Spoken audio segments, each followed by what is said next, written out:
What's going on, everybody? This is dkdynamite, and this morning we're going to be talking about the 2023 Cold War update, some secret changes that you didn't notice, and even more. Definitely stay tuned. But before we jump into that, be sure to hit that subscribe button down below, drop a like, and also as a reminder, this is the last week where you can enter my giveaway for a free Blackcell bundle in COD 2.0. In order to enter, just send me screenshot proof on Twitter or Discord of you signing up for Aura using my link down below in this video's description. The sign up is completely free, and you won't be charged for the app if you cancel the trial before 14 days. Aura is an all-in-one security app offering a solid VPN, password security manager, live credit score checker, and even more. Once again, the link to that is down below in this video's description. But my question for you guys is, are you guys still playing Cold War in the year 2023? The game really isn't that old, but is a much different experience from games like Vanguard, Modern Warfare 2, or just Warzone 2.0 in general. I think Cold War has aged fairly well, and like I'll be talking about later in this video, Cold War is bound to be the last classic Call of Duty that we see for quite some time. But before we continue with some spicy Cold War updates, let's go ahead and thank the sponsor of today's video.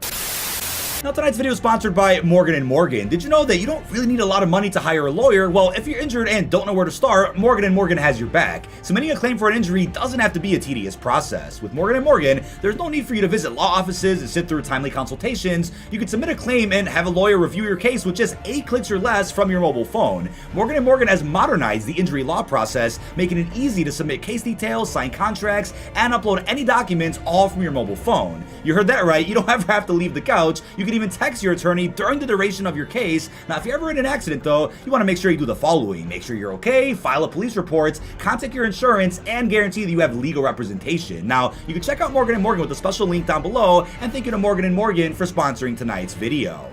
Now back to the video. I'm sure you guys saw a couple of weeks ago before the announcement of Season 3 that a new update for Cold War was added to the PlayStation database, and this account does report on every new title update for every Call of Duty and even some other popular games out there as well. But it looks like right after this update was found in the database, a couple of Call of Duties got added to Steam. That's Modern Warfare 19, Cold War, and Vanguard. So what's likely is that this patch that got added was just to ensure a smooth release for the game on Steam with enabled crossplay and a bunch of other compatibility features. It didn't add any year 3 content or anything, but still there were some things added in this update that you guys probably missed.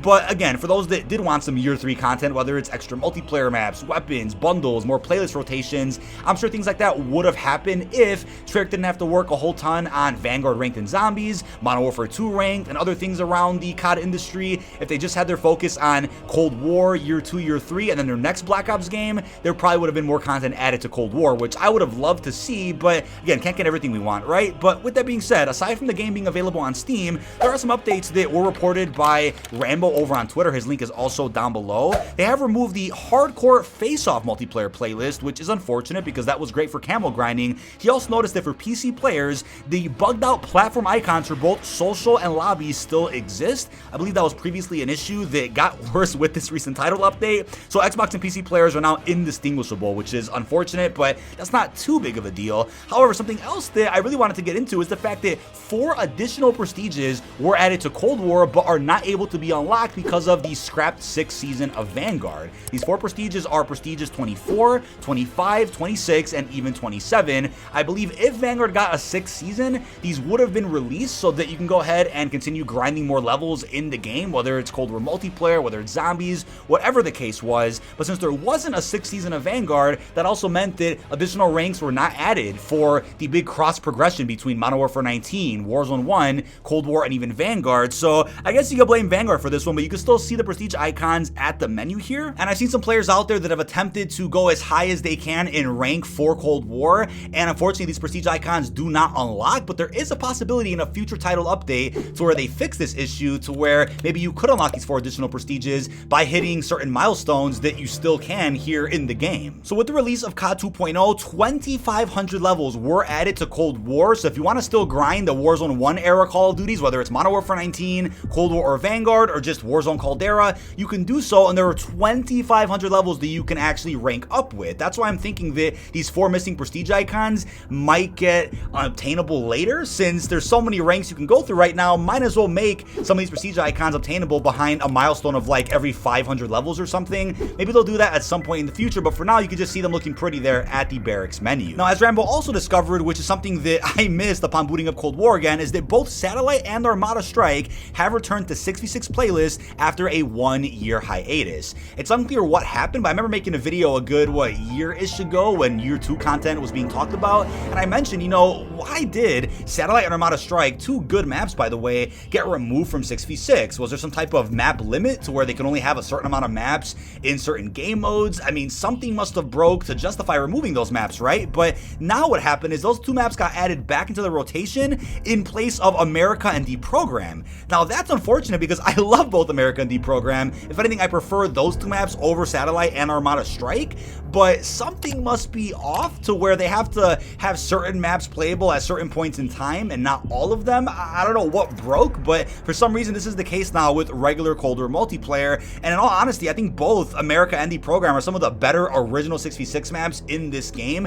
They have really cool themes behind them and just have amazing layouts, so it's really weird why we can't have all maps playable at once. But for those wondering, yes, these maps are still playable in private matches, but for some reason are just not there in pubs now. Now I also wonder if because of some type of issue not allowing all maps to be playable at once, maybe that explains why there are some unreleased multiplayer maps that gameplay does exist of. There are a lot of leakers out there who are pretty reputable in the community that did confirm maps like Summer and Firing Range were completely playable in Cold War, and it's unclear why they never released, because it would have made sense and it would have been poetic to have like a Back in Black Part 3 where you get the classic Jungle, Firing Range, Summit, and Slums added into a new Black Ops games multiplayer. We saw that in Black Ops 3 and 4, and we got about half of Back in Black here in Cold War, but maybe there's an issue with having a certain amount of maps in this game. Maybe there's just too much memory being taken up by everything else a part of Cold War. Who knows what happened here, but hopefully there's an explanation provided at some point in the future. Now, as far as zombies goes, unfortunately, not much has been added to zombies in the last couple of months. I know they brought the Haunting event back for a limited period of time,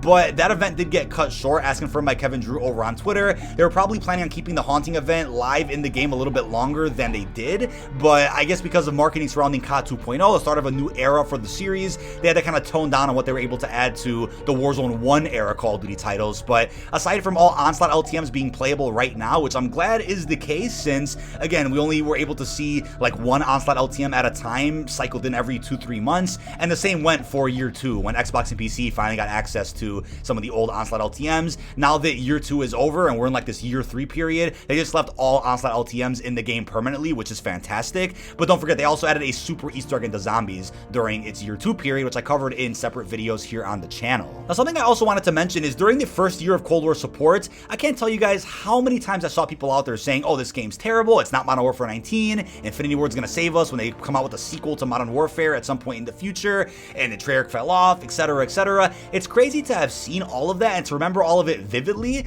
to now look back at that and be like, wow, people out there really slept on this game and are just now realizing that this is indeed the last classic COD that we're probably gonna have for a while.